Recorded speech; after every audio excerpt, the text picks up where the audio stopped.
সবাইকে স্বাগতম। তো আজকে ভাবলাম তোমাদের সাথে একটু গাছপালাগুলো শেয়ার করি। তো প্রথমেই হচ্ছে পুঁই শাক। এখানে পুঁই শাক লাগানো হয়েছিল কয়দিন না বেশ কিছুদিন আগেই। তো কিছুদিন আগে এগুলো অনেক ছোটো ছিল, এখন কত সুন্দর বড় হয়ে গেছে মাশাআল্লাহ।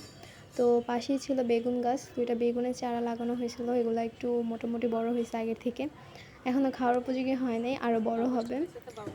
তো এর পাশে হচ্ছে লাউ গাছ লাগানো হয়েছিল, এটা নিচে থেকে প্রায় 3 তলা পর্যন্ত টানা দিছে যাতে বড় হয়ে এটা ছড়াইতে পারে, কিন্তু 3 তলা পর্যন্ত যাবে কিনা সন্দেহ আছে।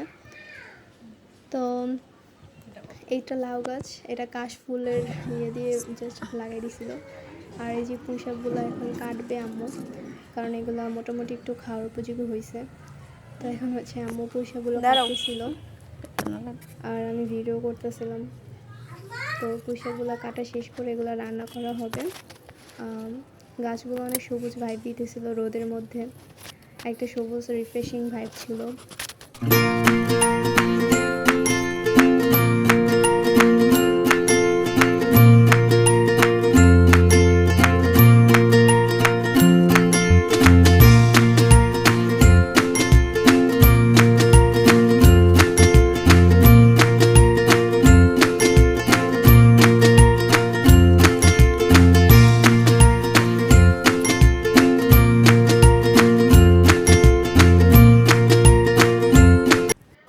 এই তো পুঁই শাকগুলো কাটা শেষ, এবার হচ্ছে বাসায় এনে এগুলো ধোয়ার পর এগুলো রান্নার জন্য কাটাকাটি করতেছে।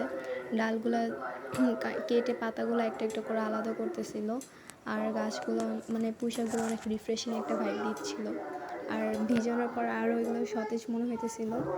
তো এখন পুঁই শাক কাটাকাটির পর এগুলো রান্না করা হবে। তো আম্মু এখানে পুঁই শাকগুলো কাটতেছিল, একটা একটা করে পাতাগুলো আলাদা করতেছিল।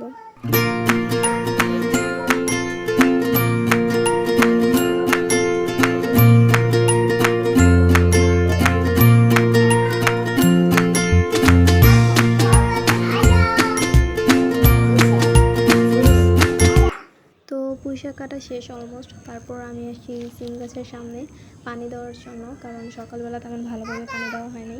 আর এখানে হচ্ছে বাঁশ দিয়ে একটা ঝাড় বানাইছে যাতে সিম গাছটা বড় হয়ে এটা ছড়াইতে পারে, এই জন্য। তো আমি গাছে পানি দিয়ে দিলাম একটু করে, একটু নয় মোটামুটি বেশি দিচ্ছি, কারণ সকালে তেমনভাবে গাছে পানি দেওয়া হয়নি। তো এই তো, আর সিম গাছটা আস্তে আস্তে বড় হচ্ছে।